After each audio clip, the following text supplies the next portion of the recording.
নমস্কার বন্ধুরা, আজকে আমরা শিখব হ্যাভ ভার্ব। অক্সিলারি ভার্ব আগে আমরা শিখেছি বি ভার্ব, এখন আমরা শিখব হ্যাভ ভার্ব। হ্যাভ ভার্বের তিনটে রূপ কি কি? Have, has, had. এটা হবে প্রেজেন্ট অর্থাৎ বর্তমান সময়, পাস্ট অতীত সময়। এখন এই হ্যাভ ভার্ব আমরা কোথায় বসাবো? এখানে লিখে দিয়েছি আমি অধিকারে আছে বোঝালে। অধিকারে আছে মানে কি? আমি নিজে আছি সেটা কিন্তু অধিকার বোঝাচ্ছে না। আমার অধিকারে কোনো কিছু জিনিস আছে, তখনই হবে এই হ্যাভ ভার্বের ব্যবহার।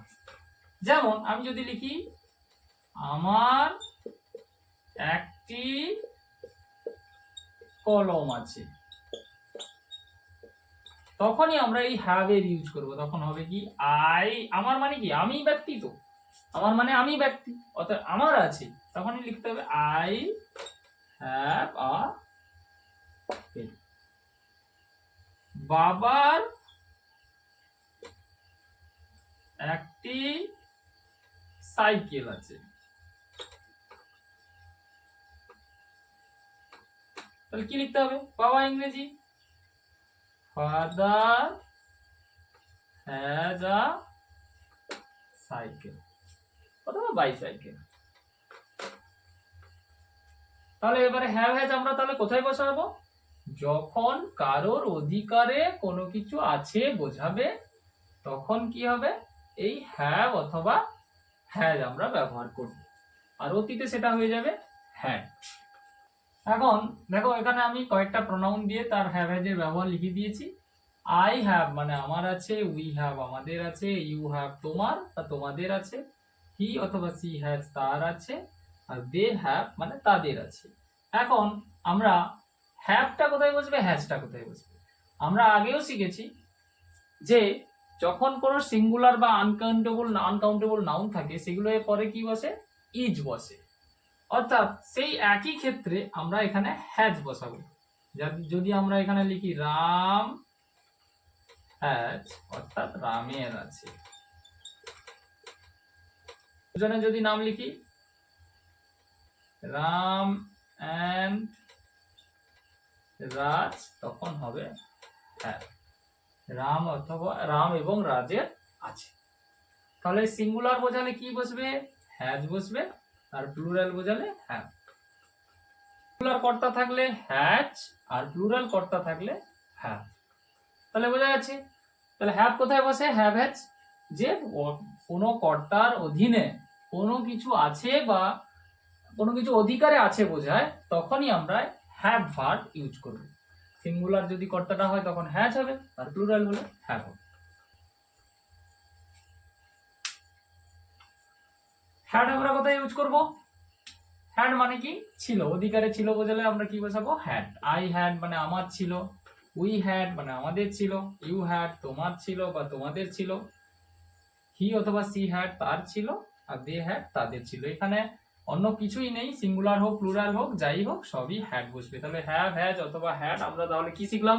হ্যাভ হ্যাজ হ্যাড আমরা অধিকারে কোনো কিছু, কোনো ব্যক্তির অধিকারে বা কোনো বস্তুর অধিকারে কোনো কিছু জিনিস বা কোনো কিছু ছিল বোঝায় বা আছে বোঝায়, তখনই আমরা এই হ্যাভ ভার্বটা ব্যবহার করব। আছে বোঝালে হ্যাভ হ্যাজ, আর ছিল বোঝালে হ্যাড। এখন বন্ধুরা দেখো, হ্যাভ হ্যাজ মানেও আছে, আবার অ্যাম ইজ আর মানেও আমরা আছে ধরছি। কখন কোনটা বসবে? আমরা বলেছি এটা যদি অধিকারে আছে বোঝায়,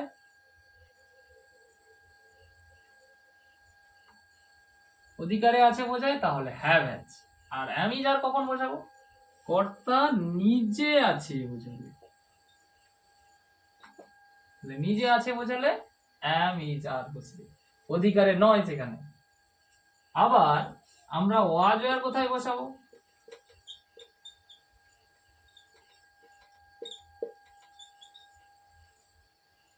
আর হ্যাড কোথায় বসাবো?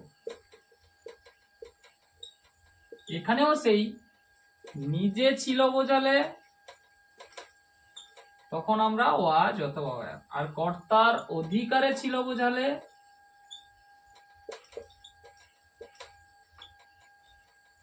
তখন আমরা বসাবো হ্যাড।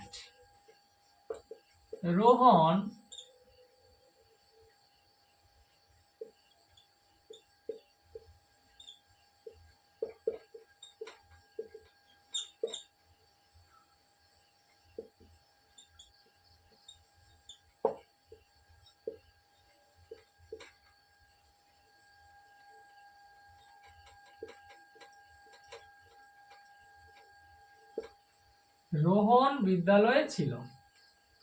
তাহলে রোহন নিজে ছিল না অধিকারে ছিল বোঝাচ্ছে? রোহন নিজে ছিল। তাহলে এখানে কি বসবে? ছিল ইংরেজি ওয়াজ ভার্ব। তাহলে এখানে লিখতে হবে রোহন ওয়াজ অ্যাট স্কুল। রোহনের একটি গাড়ি ছিল। এখানে কি বসাবে? রোহনের অধিকারে বোঝাচ্ছে। অতএব এখানে আমরা লিখব রোহন হ্যাড আ কার।